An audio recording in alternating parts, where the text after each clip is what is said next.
Salut à tous les amis et bienvenue pour cette deuxième vidéo sur la chaîne YouTube. Les amis, déjà je tenais évidemment à vous remercier du fond du cœur pour toute la force que vous m'avez donnée hier. La vidéo a déjà passé les 10K pour une première sur la chaîne. Franchement, c'est super. Voilà, je vous le rappelle, il y aura une vidéo par jour sur cette chaîne, les gars. On va se régaler. On va s'envoyer plein de contenu à chaque fois. On va débriefer des matchs ensemble. On va faire des analyses, on va faire des débats. On va parler des équipes en profondeur ou des fois même sur un seul joueur.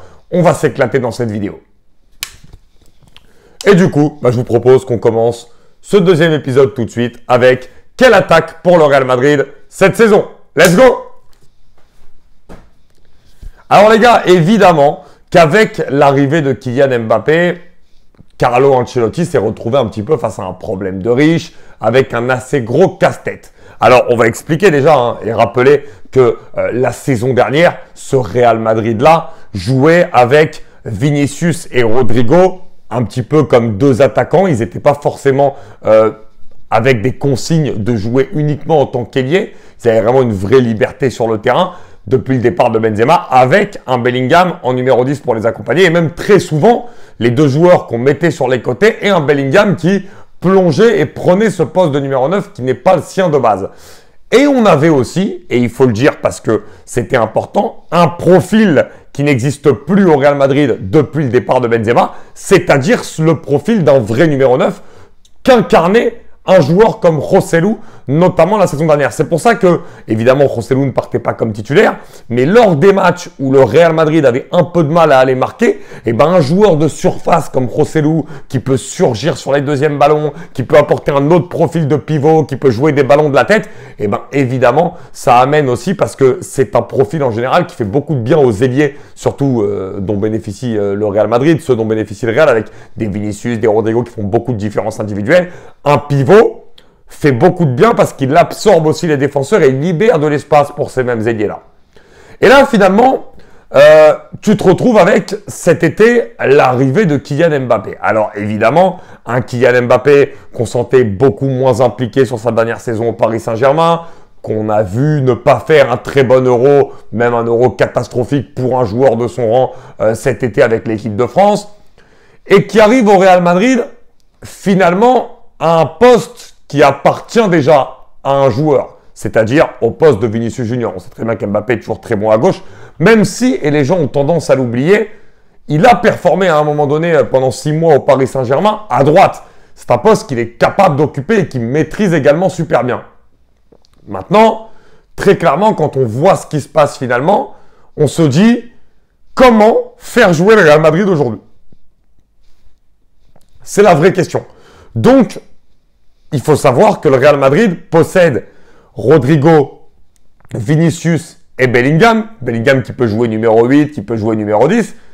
Et aussi, n'oublions pas que cette équipe possède Endrick, qui est un joueur aussi qui peut jouer un petit peu partout sur le front de l'attaque, Arda Güler et Brahim Diaz. Arda Güler et Brahim Diaz qui sont vraiment des profils un petit peu aussi 10, hybrides, etc.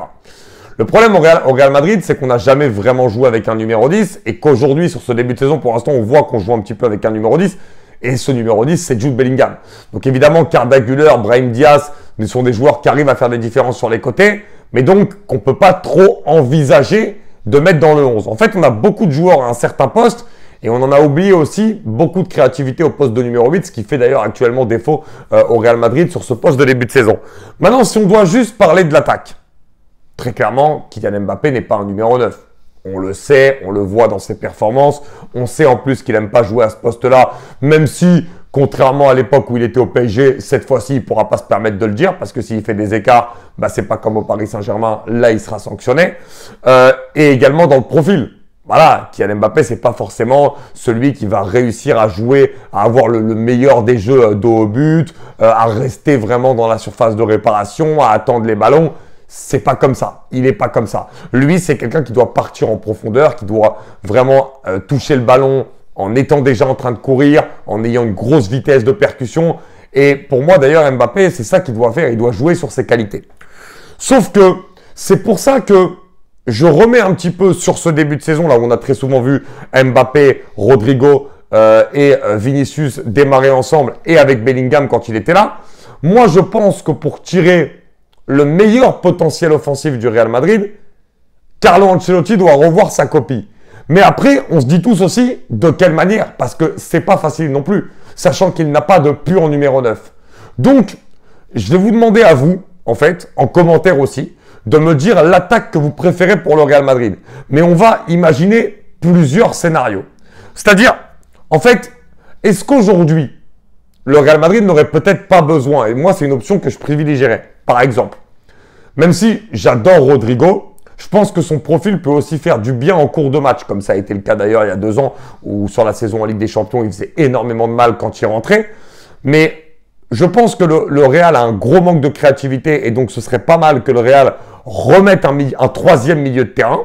Donc du coup, tu jouerais à 3 milieux de terrain. Le retour de Camavinga fera notamment pas mal de bien. Tu vois, je dis une bêtise, hein, mais Tchouaméni, Valverde, Camavinga, Bellingham en 10, et une attaque à 2, un peu comme on voyait la saison dernière, avec Vinicius et Mbappé, où les deux ne seraient pas cantonnés forcément à un rôle d'ailier, mais auraient un rôle très libre sur le terrain. Ça pourrait être des neufs, ils pourraient prendre les côtés, etc.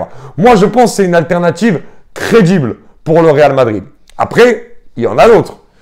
Tu peux aussi te dire que Brahim Diaz peut jouer titulaire aux côtés des 3, et là aussi, t'enlèves Rodrigo. Mais on a vu Brahim Diaz qui avait été titulaire, notamment lors d'un match, c'était contre qui? Je ne me rappelle plus. Le match, ouais, à Las Palmas, voilà, exactement à l'extérieur, et ça n'avait pas marché. Par contre, quand il rentre sur ces 2 rentrées contre Valladolid, contre le Betis, là, tu sens directement de l'impact. Et évidemment, à Arda Güler, à qui je voudrais donner vraiment beaucoup de crédit. Contre Valladolid, c'est lui qu'on met titulaire lorsque Bellingham est blessé. Et finalement, on se pose tous la question et on se dit, mais est-ce que Arda Güler peut vraiment occuper ce poste? Parce que lorsqu'il a été mis à ce poste-là, on le voyait très souvent à droite également coller un peu la ligne, alors que Rodrigo était déjà là. Donc, moi, la question que je vous pose, c'est, est-ce que pour vous, Brahim Diaz ou Arda Güler, un des deux doit être titulaire? Ou est-ce que vous pensez, un petit peu comme moi, que ce serait bien de remettre un milieu à 3, parce qu'on a vu que le Real avait été très en danger dans ce secteur-là, et pour l'instant, en cruel manque de créativité dans ce secteur, et que du coup, il faudrait mettre Bellingham en 10 pour appuyer les deux devant qui seraient un peu en électron libre. Et du coup, ce qui insinue bien sûr de devoir sacrifier Rodrigo et de laisser toujours Brahim Diaz, Arda Güler et également l'ami Hendrick sur le banc. Ou est-ce que vous partirez dans une autre option où vous laissez Mbappé en pointe, ou alors vous tentez Rodrigo en pointe, vous mettez Mbappé à droite et Vinicius à gauche, ou est-ce que vous enlevez un des 3 pour faire rentrer Arda Güler ou Brahim Diaz? Toute la question, elle est là. Et c'est la question à laquelle vous allez me répondre, les gars, dans les commentaires. Mais c'est vrai que, pour l'instant, sur ces 4 premiers matchs, on sent que cette attaque a beaucoup de mal à se trouver. Et qu'en plus de ça, il y a un énorme problème de créativité au milieu pour les alimenter en ballon. Et pour moi, tout le problème au Real Madrid actuellement, il réside ici. Après, je veux quand même profiter de cette vidéo pour vous dire que le meilleur joueur du Real Madrid pour l'instant, même si c'est un peu hors sujet par rapport à la vidéo, que le meilleur joueur du Real Madrid s'appelle Federico Valverde, les amis. Bien sûr, pour moi, c'est le meilleur joueur du Real. Et d'ailleurs, c'est même lui qui amène le peu de créativité que le Real a en ce moment au milieu, alors que c'est pas du tout son boulot. C'est un mec qui court 15 km par match, qui fait des efforts exceptionnels, qui arrive aussi à décanter les situations par sa frappe de loin ou par des coups francs. Franchement, c'est l'homme à tout faire de ce Real Madrid, Federico Valverde. Et pour moi, je le dis, c'est vraiment même le mec que Carlo Ancelotti coche en premier quand il fait sa composition d'équipe, parce que qu'est-ce qu'il est fiable, ce mec. Qu'est-ce qu'il est fiable pour un coach. Donc voilà. Les gars, j'aimerais que vous me répondiez en commentaire, bien sûr, et que vous me disiez dans les commentaires, vraiment, pour vous, qui doit être l'attaque du Real Madrid? Quelle doit être l'attaque du Real Madrid? Les gars, dites-le moi dans les commentaires. Est-ce que vous aimez mon option à moi, avec les 3 milieux, Bellingham en 10 et Vinicius Mbappé devant, même si ça sacrifie Rodrigo, ou est-ce que vous préférez d'autres animations? Dites-moi toutes vos animations en commentaire et on en débattra dans une prochaine vidéo. Merci encore à vous, les gars, de me suivre et de me donner beaucoup de force sur cette chaîne. Je vous demande vraiment aussi d'aller liker cette vidéo à fond, les gars, et bien sûr de vous abonner à la chaîne puisqu'il y aura une vidéo par jour. Je vous aime et n'oubliez pas le dicton Viva y para la grande pasión.